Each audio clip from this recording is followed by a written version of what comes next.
یہ جو نشانیاں ہیں اس میں بہت سی نشانیاں جو ہیں وہ صغیر ہیں، وہ چھوٹی ہیں نشانیاں، بہت سی نشانیاں جو ہیں وہ گزر چکی ہیں۔ مثال کے طور پہ رسول پاک صلی اللہ علیہ وسلم کا یہ بھی فرمان سامنے ہے کہ میں اور قیامت جو ہیں وہ بالکل قریب ہیں۔ اب اس بات کو 1400 پونے 1500 سال جو ہیں وہ ہو گئے، پتہ نہیں قریب کا مطلب کیا ہوگا۔ بہت سی اس میں جو ذمہ دار قسم کی حدیثیں ہیں ان کے اندر کردار بھی بہت امپورٹنٹ ہے کہ کردار کا جو گراوٹ ہے وہ کس قدر آ جائے گا۔ یہ جو اس وقت فلسطین کی صورتحال لگتی ہے آپ کو لگتا ہے کہ قیامت کی نشانیوں میں سے ایک ضعیف قسم کی نشانی ہے یا بہت جیسے کہنا چاہیے اکبر قسم کی نشانی ہے؟ بسم اللہ الرحمن الرحیم، بہت بہت شکریہ۔ یہ جو فلسطین پر جو ظلم و ستم ہو رہا ہے بلا شبہ یہ بھی قیامت کی نشانیوں میں سے ایک نشانی ہے۔ اگر ہم اس کا سنیریو دیکھیں اور اس کے اوپر جو حالات آپ نے اپنے انٹرو کے اندر بھی بیان فرمائے ان تمام کا جائزہ لے تو یہ بات بخوبی واضح ہوتی ہے۔ اب اس کو ذرا حدیث مبارکہ کی روشنی میں دیکھا جائے۔ حدیث مبارکہ میں اس بات کو بھی بیان کیا گیا ہے کہ اہل مغرب کا غلبہ ہوگا، یہ بھی حدیث پاک کے اندر بیان کی گئی، یعنی یہود جو ہیں ان کا غلبہ ہوگا۔ اور حدیث پاک کے اندر اس بات کو بھی بیان کیا اہل مشرق کا، کیونکہ مغرب تو اسلام ہے، اگر دنیا کو دو حصوں میں کنورٹ کیا جائے نا علامہ صاحب تو مغربی دنیا جو ہے وہ بنیادی طور پہ اسلامک ریاست ہے۔ جو اہل یہود ہیں ان کی بات کی جا رہی ہے، اہل یہود جی ان کا غلبہ ہوگا۔ اور ساتھ ہی ساتھ یہ بھی ہے کہ جو اور اس سارے علاقے کو انہوں نے فتح کرنا ہے، جی فتح، اور ساتھ ہی ساتھ یہ ہے کہ معاشرتی برائیاں جو ہیں وہ عام ہو جائیں گی۔ ٹھیک۔ اور تیسرے نمبر پر یہ ہے کہ مسلمان جو ہیں وہ دنیاوی مفادات کے حصول کے لیے کچھ بھی کرنے کو تیار ہو جائیں گے، یعنی ان کے نزدیک کسی مسلمان کی جان، مال اور عزت وہ اتنا معنی نہیں رکھتی جتنا کہ ان کو اپنے مفادات عزیز ہوں گے۔ وہ اپنے مفادات کے تحفظ کے لیے کچھ بھی کرنے کو تیار ہو جائیں گے۔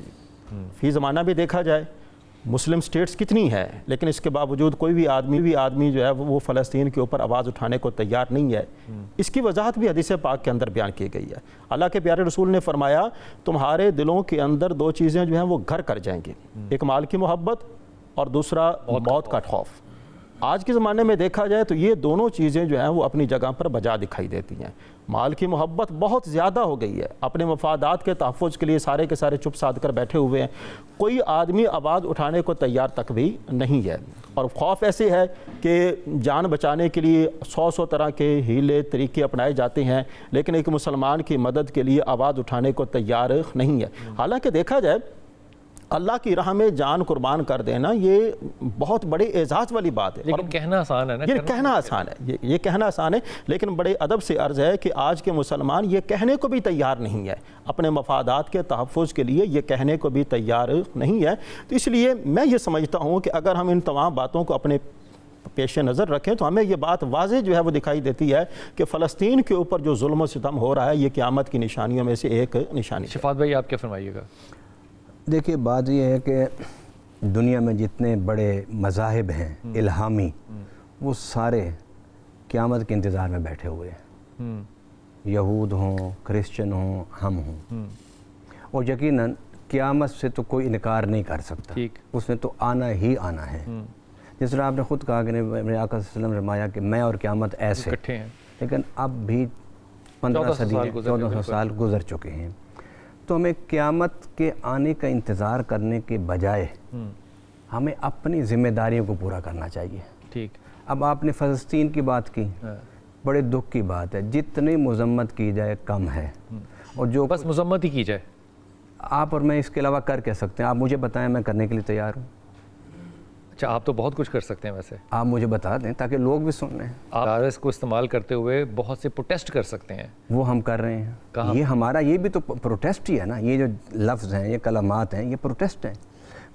اور وہ علماء جن کی حکومت کے ساتھ بڑی قربت ہے اور حکومتی اداروں میں بڑا کام کر رہے ہیں، ان کی بڑی خدمات ہیں۔ مثال کے طور پہ مثال نہیں میں دیتا، کونسل آف اسلامک آئیڈیالوجی، میں کوئی مثال نہیں، ان میں وزراء بھی ہیں، یہ تو ایک آفیشیل جی ہاں، ان میں وزراء بھی ہیں، کافی مشیر بھی ہیں، اور جس طرح آپ نے اسلامی کونسل کی بات کی وہ بھی ہیں، باقی بھی ادارے ہیں اس میں کام کر رہے ہیں۔ یہ ڈائریکٹلی حکومت پر دباؤ ڈال سکتے ہیں اور یہ ان کو کرنا چاہیے، کیونکہ ان کے بس میں جتنی استطاعت ہے نا اس کو اس حساب سے۔ شفاعت بھائی، زور اس وقت لگایا جائے جب حکومت اویئر نہ ہو، اس پہ زور لگایا جائے نا، اویئرنیس تو سب کو پتہ ہے۔ اچھا چلیے، اب پھر ایک بہت بڑے دکھ کی بات ہے کہ سب کچھ پتہ ہونے کے باوجود ہم کچھ نہیں کر پا رہے، اس کا مطلب ہم بے بس ہیں.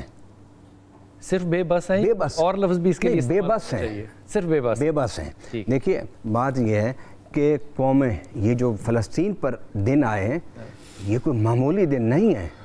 آپ اندازہ کیجئے 40,000 بندہ شہید ہو چکا ہے، 80,000 بندہ زخمی ہے، 10 سے 15,000 بندہ ملبے کے نیچے سسک رہا ہے، لوگوں کے پاس روٹی کھانے کو نہیں ہے. مصر جو ہے وہاں پر آپ کے جہاز اترتے ہیں، وہ فلسطین، وہ اسرائیل کی اجازت سے سامان آگے جاتا ہے. غلاموں کے ساتھ ایسے ہی ہوتا ہے نا.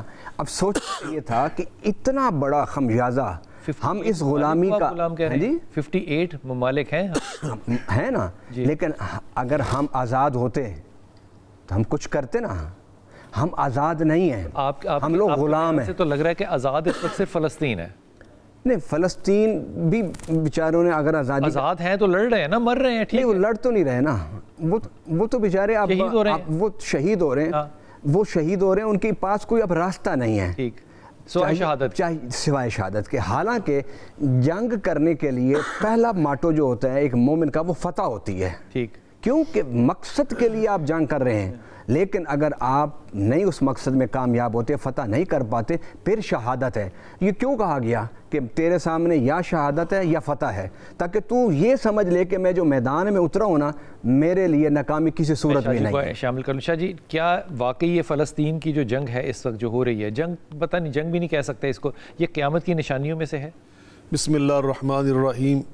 بلا شبہ رسول کریم محمد مصطفیٰ احمد مجتبی صلی اللہ علیہ وآلہ وسلم کے اعلان رسالت سے لے کے اب تک جو ہم نے وقت گزارا نا، یہ سب قیامت کی نشانیوں میں شامل ہے. کیا بات ہے. بس قرآن پاک میں اللہ نے فرما دیے اقترب للناس حسابہم وہم فی غفلۃ معرضون. یہ 1400 سال پہلے نبی پاک پہ جو قرآن پاک نازل ہوا، اس میں اللہ نے فرمایا کہ لوگوں کا حساب کتاب بالکل قریب آ گیا، یہ غفلت میں پڑے ہوئے ہیں. وما یدریک لعل الساعۃ تکون قریبا. میرے محبوب یہ سوال کرتے ہیں آپ سے، قیامت کب آنے والی، کیا پتہ کہ کب آنے والی، وہ تو بہت قریب ہے. لیکن اللہ کا قریب اور ہمارا قریب، اس میں بڑا فرق ہے. انہم یرون بعیدا ونراہ قریبا. جس کو اللہ قریب دیکھتے ہیں نا، وہ ہمارے لیے بہت لمبی مدت ہوتی ہے. اور کیسی لمبی، اللہ نے خود قرآن پاک 2 جگہ پہ بیان فرمایا، فی یوم کان مقدار الف سنۃ مما تعدون. تمہارے 1000 سال اللہ کا ایک دن ہے. اور سورہ اسراء میں فرمایا 50، سورہ المعارج میں فرمایا 50 سنۃ مما تعدون. تمہارے 50,000 سال اللہ کے ایک دن کے برابر ہے.